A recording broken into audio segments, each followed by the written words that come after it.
കാഠ്മണ്ഡുവിലെ Tribhuvan international എയർപോർട്ടാണിത്. ഡൽഹിയിൽ നിന്നുള്ള air India ഫ്ലൈറ്റിലാണ് ഇങ്ങോട്ട് വന്നത്. ഇനി ഇവിടുന്ന് നേരെ നമ്മുടെ ഇന്നത്തെ സ്റ്റേ വരുന്ന സ്വയംഭൂ സ്ട്രീറ്റിലോട്ട് പോകണം. എയർപോർട്ടിൽ നിന്ന് തന്നെ ഒരു ടാക്സി വിളിച്ചാണ് ഈ ഒരു സ്വയംഭൂ സ്ട്രീറ്റിലോട്ട് നീങ്ങിയത്. നേപ്പാളി റുപ്പയായ 1000 രൂപയ്ക്കാണ് കേട്ടോ ഇവർ നമ്മളെ ഇങ്ങോട്ട് എത്തിച്ചത്. അതായത് നമ്മുടെ ഇന്ത്യൻ മണിയിലോട്ട് അത് കൺവേർട്ട് ആവുന്ന സമയത്ത് ഏകദേശം 700 രൂപയാണ് നമുക്ക് 3 പേർക്ക് കൂടെ ആയത്. അങ്ങനെ റൂം എത്തിയതും ആദ്യം തന്നെ നമ്മൾ ചെയ്തത് ഒരു നേപ്പാളി സിം എടുക്കലായിരുന്നു. പൊതുവെ നേപ്പാളിൽ 2 സിമ്മാണ് കേട്ടോ നമുക്ക് അവൈലബിൾ ആയിട്ടുണ്ടാവുക. അതിൽ എൻസെൽ എന്ന് പേരുള്ള കമ്പനീൻ്റെ സിം എടുക്കാനായിട്ട് പ്രത്യേകം ശ്രദ്ധിക്കുക. ഈ ഒരു സിം എങ്ങനെയാണ് എടുത്തതെന്നുള്ളത് ഞാൻ ഡീറ്റെയിൽ ആയിട്ട് മറ്റൊരു വീഡിയോ ആയിട്ട് ചെയ്യാം. ഏതായാലും സിമ്മെല്ലാം എടുത്തതിന് ശേഷം നമ്മുടെ റൂമിൻ്റെ തൊട്ടടുത്തുണ്ടായിരുന്ന സ്വയംഭൂനാഥ് ടെമ്പിളിലോട്ടാണ് ആദ്യം തന്നെ നമ്മൾ പോയത്. ഈ സ്വയംഭൂനാഥ് ടെമ്പിളിനെ കുറിച്ച് ആദ്യം തന്നെ എൻ്റെ മനസ്സിലോട്ട് ഓടി വരുന്നത് നമ്മുടെ മലയാള സിനിമയായ യോധ സിനിമയുടെ പ്രധാനപ്പെട്ട ഒരു ഷൂട്ടിംഗ് സ്പോട്ടാണ് ഇത് എന്നുള്ളതാണ്. ആ സിനിമയിലെ ക്യാരക്ടേഴ്സായ അപ്പുക്കുട്ടനും അശോകനും അശ്വതിയും എല്ലാവരും തന്നെ ഈ ഒരു ടെമ്പിളിൻ്റെ പല ഭാഗത്തൊക്കെ വെച്ച് കണ്ടുമുട്ടുന്നതായിട്ട് പല സീനുകളും നമുക്ക് ആ സിനിമയിൽ കാണാൻ സാധിക്കും.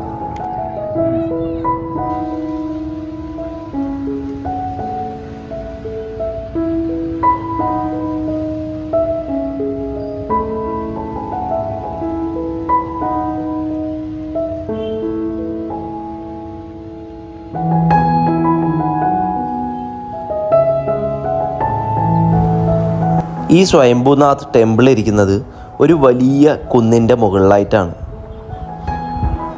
കുറേയധികം സ്റ്റെപ്പുകളൊക്കെ ഇതുപോലെ കയറിയിട്ട് വേണം ഈ ടെമ്പിളിൻ്റെ ടോപ്പിലോട്ട് എത്താനായിട്ട്. പക്ഷേ പോകുന്ന വഴിക്കൊക്കെ ഇതുപോലെയുള്ള കുറേയധികം ചെറിയ ചെറിയ സ്തൂപങ്ങളും അതുപോലെ ചെറിയ വിഗ്രഹങ്ങളും ഒക്കെ നമുക്കിതുപോലെ കാണാൻ സാധിക്കും. ഈ ക്ഷേത്രത്തിനെക്കുറിച്ച് പറയുകയാണെങ്കിൽ പണ്ട് കാലത്ത് പലർക്കും ഈ ഒരു സ്വയംഭൂനാഥ് ടെമ്പിൾ എന്ന് പറയുന്ന ക്ഷേത്രത്തിൻ്റെ പേര് പറയാൻ പറ്റാത്തതുകൊണ്ട് ഈ ഒരു ക്ഷേത്രത്തിനെ പലരും മങ്കി ടെമ്പിൾ എന്നൊക്കെ വിളിച്ചു തുടങ്ങി. അതിന് മറ്റൊരു കാരണം കൂടി ഉണ്ട് കേട്ടോ. നമ്മൾ ഈ പോകുന്ന വഴിക്കൊക്കെ പലയിടങ്ങളിലായിട്ട് ഇഷ്ടം പോലെ കുരങ്ങന്മാരെയൊക്കെ നമുക്കിങ്ങനെ കാണാൻ സാധിക്കും.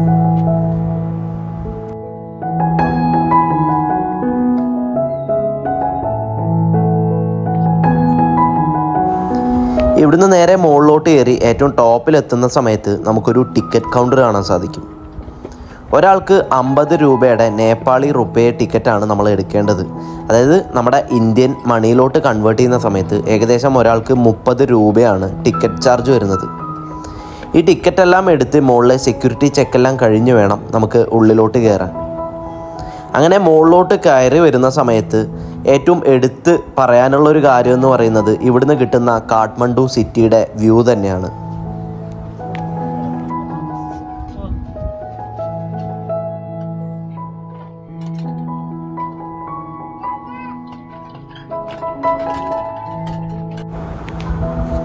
അങ്ങനെ നടന്ന് ഏറ്റവും ടോപ്പിലോട്ട് എത്തിക്കഴിഞ്ഞാൽ ഇവിടുത്തെ ഏറ്റവും സ്പെഷ്യലായ സ്വയംഭൂനാഥ് സ്തൂപം നമുക്ക് കാണാൻ സാധിക്കും. ആ സ്തൂപത്തിൻ്റെ കാഴ്ചകളൊക്കെ കണ്ടതിന് ശേഷം പിന്നെ കുറച്ചുകൂടെ മുന്നോട്ട് നടന്നു കഴിഞ്ഞാൽ കുറേയധികം പ്രയർ വീൽസും പ്രയർ ഫ്ലാഗ്സും അതുപോലെ കുട്ടി കുട്ടി സ്തൂപങ്ങളും ബുദ്ധൻ്റെ കുറച്ച് മന്ദിരങ്ങളും എല്ലാം തന്നെ നമുക്കിതുപോലെ നല്ല ഭംഗിയായിട്ട് ആസ്വദിക്കാൻ സാധിക്കും.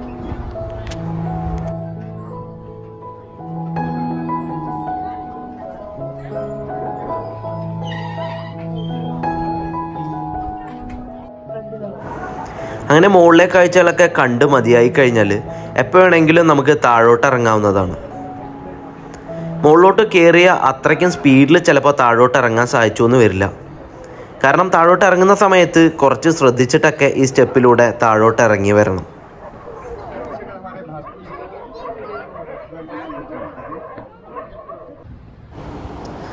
സ്വയംഭൂനാഥ് ടെമ്പിളിൽ നിന്ന് നടക്കാവുന്ന ഡിസ്റ്റൻസ് മാത്രമാണ് ഇനി അടുത്തുള്ള കുറച്ച് സ്ഥലങ്ങളിലോട്ട് കൂടിയുള്ളത്. അതുകൊണ്ട് തന്നെ നമ്മൾ അടുത്തതായിട്ട് പോകുന്നത് ഇവിടുത്തെ ദർബാർ സ്ക്വയറിലോട്ടാണ്. ഏകദേശം വൈകുന്നേരം ആയിക്കഴിഞ്ഞു നമ്മളിവിടുന്ന് ദർബാർ സ്ക്വയറിലോട്ട് പോകുമ്പോൾ തന്നെ. ദർബാർ സ്ക്വയറിലോട്ട് നടക്കുന്നത് ഇതുപോലെ കുറച്ച് ചെറിയ ചെറിയ ഗല്ലികളിലൂടെയൊക്കെയാണ്. അങ്ങനെ നടന്ന് നടന്ന് അവസാനം ഇവിടുത്തെ ദർബാർ സ്ക്വയറിലെ മെയിൻ അട്രാക്ഷനായ ഈ ഒരു വലിയ ഗോപുരം നമുക്ക് കാണാൻ സാധിച്ചു.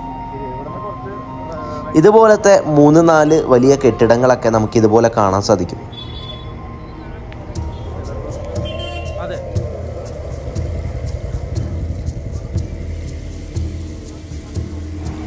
ഇവിടുത്തെ ദർബാർ സ്ക്വയറിൽ ഏറ്റവും ഇഷ്ടപ്പെട്ട ഒരു കാര്യം എന്ന് പറയുന്നത് ഇവിടുത്തെ ശാന്തത തന്നെയാണ്.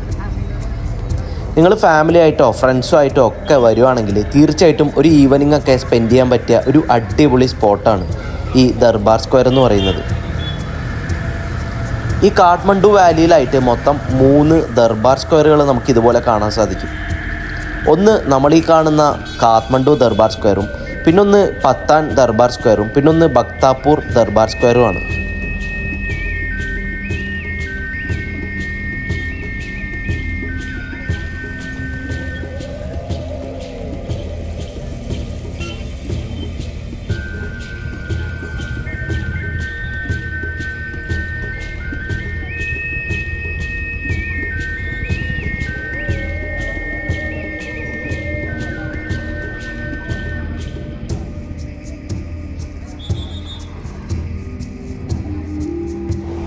അങ്ങനെ ദർബാർ സ്ക്വയറിലെ കാഴ്ചകളൊക്കെ മതിയാവോളം കണ്ട് മതിയായതിന് ശേഷം നമുക്ക് വേണമെങ്കിൽ ഇതിൻ്റെ തൊട്ടടുത്തുള്ള കുമാരി ചൗക്കിലോട്ട് കൂടെ പോവാം.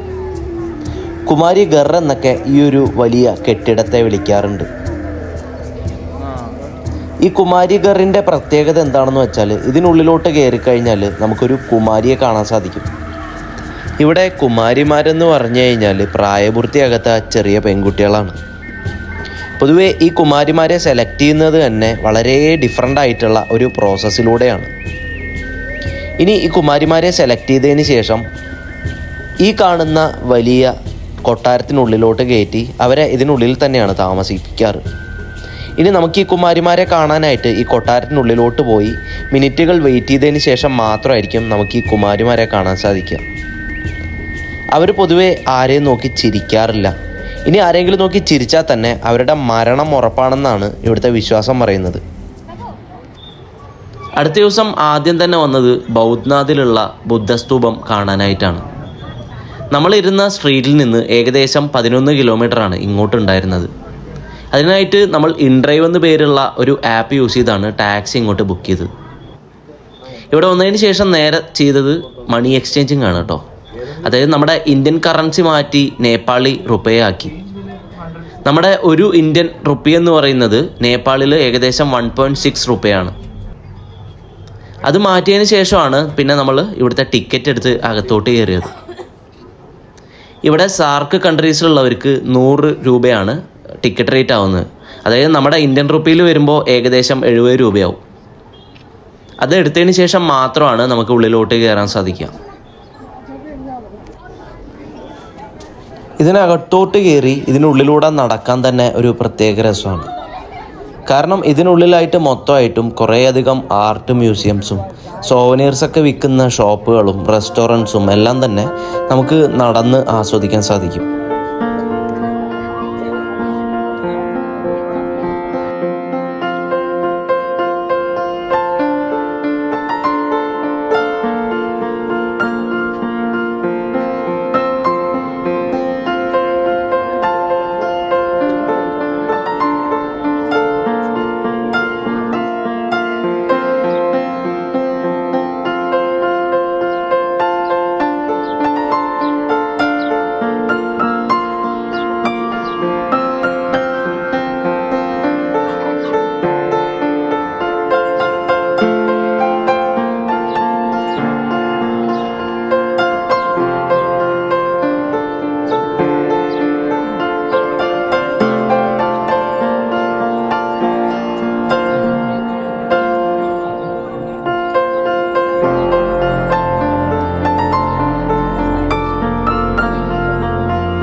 അങ്ങനെ ബൗദ്ധ്നാഥിലെ കാഴ്ചകളൊക്കെ കണ്ടുമടുത്തതിന് ശേഷം പതുക്കെ നമ്മൾ പശുപതിനാഥ് ടെമ്പിളിലോട്ട് നടന്നു. ഈ ബൗദ്ധ്നാഥിൽ നിന്ന് ഏകദേശം 2 കിലോമീറ്റർ നടന്നു കഴിഞ്ഞാൽ നമുക്ക് പശുപതിനാഥിലോട്ട് എത്താം. ഇവിടെ എത്തുമ്പോൾ തന്നെ ഏകദേശം വൈകുന്നേരമായി. അതുകൊണ്ട് തന്നെ ഈ ഒരു ആംബിയൻസ് ഭയങ്കര രസമുള്ളൊരു ആംബിയൻസ് ആയിരുന്നു.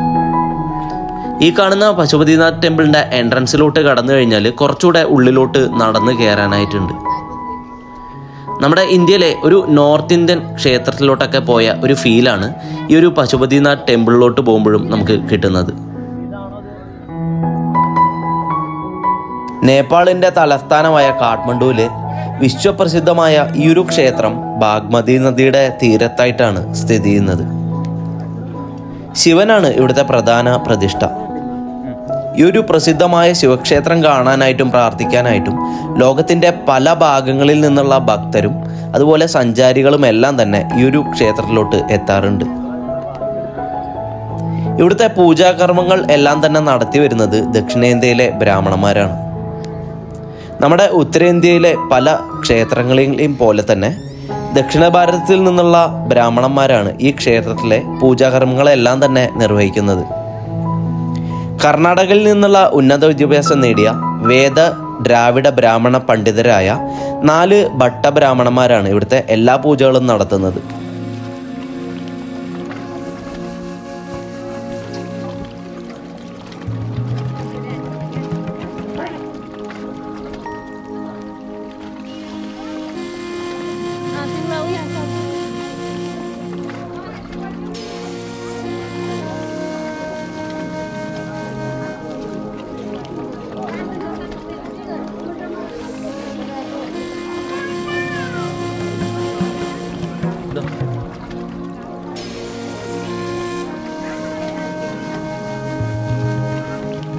ഇവിടുത്തെ പശുപതിനാഥ ക്ഷേത്രവുമായിട്ട് നമ്മുടെ വാരണാസിക്ക് വളരെയേറെ സിമിലാരിറ്റീസ് ഉണ്ട്.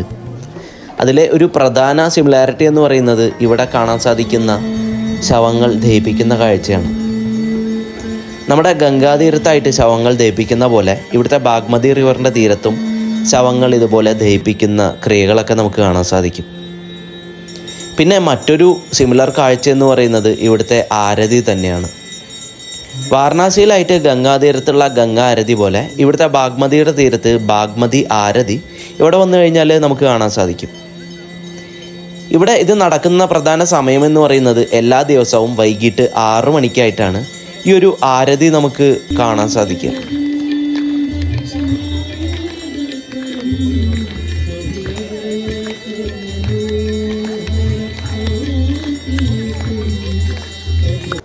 അങ്ങനെ ബാഗ്മതി റിവറിലെ കാഴ്ചകളൊക്കെ കണ്ടതിന് ശേഷം അവിടുന്ന് ഒരു ടാക്സി വിളിച്ച് നമ്മൾ നേരെ വന്നത് ടമേൽ സ്ട്രീറ്റിലോട്ടാണ്. ഈ ടമേൽ സ്ട്രീറ്റിൻ്റെ പ്രത്യേകത എന്ന് പറയുന്നത് നേപ്പാളിലെ സോവനിയർസ് വാങ്ങാനും അല്ലെങ്കിൽ ഇവിടുത്തെ മെയിൻ ഫുഡ് ഐറ്റംസ് ട്രൈ ചെയ്യാനൊക്കെ പറ്റിയൊരു സ്പോട്ടാണ് ഈ ടമേൽ സ്ട്രീറ്റ്. ഇവിടെ വന്നു കഴിഞ്ഞാൽ കാണാവുന്ന മറ്റൊരു കാഴ്ച ഇതാണ്. ഹാൻഡ് മെയ്ഡായിട്ട് സ്റ്റിച്ച് ചെയ്യുന്ന പലയധികം ഷോപ്സൊക്കെ നമുക്ക് ഇതുപോലെ കാണാൻ സാധിക്കും. ഇവിടെ ആയിട്ട് നിങ്ങൾക്ക് ഭയങ്കര വിലക്കുറവിലായിട്ട് നല്ല ടീഷർട്ട്സൊക്കെ വാങ്ങാൻ പറ്റും. അപ്പോൾ ഏതായാലും നമ്മുടെ ഈ ഒരു വീഡിയോയിലായിട്ട് കാഠ്മണ്ഡുവിലെ പ്രധാനപ്പെട്ട എല്ലാ സ്ഥലങ്ങളും കവർ ചെയ്തിട്ടുണ്ട്. ഇനിയിപ്പോൾ അടുത്തൊരു വീഡിയോ ആയിട്ട് കാഠ്മണ്ഡുവിലല്ലാതെ മറ്റ് പല സ്പോട്ടുകളും നമ്മൾ കാണിക്കുന്നുണ്ട്. അതുപോലെ തന്നെ നിങ്ങൾക്ക് കുറേയധികം യൂസ്ഫുൾ ആയിട്ടുള്ള ഇൻഫർമേഷൻസും അടുത്ത വീഡിയോസിലൊക്കെ വരുന്നുണ്ടാവും. അപ്പോൾ ഏതായാലും അടുത്ത എപ്പിസോഡിൽ നമുക്ക് കാണുന്നവരായിരിക്കും. എല്ലാവർക്കും ബൈ ബൈ.